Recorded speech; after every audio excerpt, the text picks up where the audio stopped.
Čaute ľudia, dneska, predtým sme sa bavili o Boga Boga Reborn, dneska sa budeme baviť o Blox Fruit. Blox Fruit je známejšia hra ako tá Boga Boga Reborn, mali by ste ju poznať skoro všetci, ale ešte si ju tak vysvetlíme.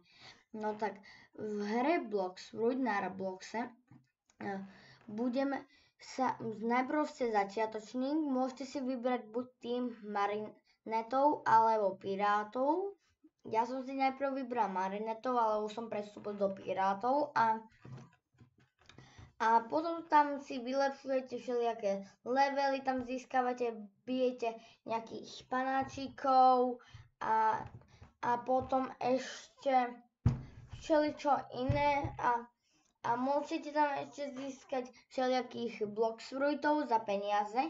Peniaze získate buď za misie, ktoré vám nakáže taký váš vodca, alebo že nemusíte mať misiu a pôjdete zabíjať nejakých tých, napríklad nejaké opice, potom orangutánov a yetiho a všelijakých iných zločincov. No tak, a tí Blox Fruity sú v tom dobrí, že dajú vám všelijaké schopnosti a napríklad ja som mal najprv raketa, s tým som mohol strieľať rakety. Potom som mal Blada, s Bladom som mohol dávať také fialové lúče a mohol som sa tak rýchlejšie niekam dostať a potom som ešte urobil Blade Dance a to som sa tak točil. Ale teraz mám Rabera, ktorý je dosť dobrý na diaľku a keď takto buchnete rukou, no tak to odstrčí toho nepriateľa ďalej.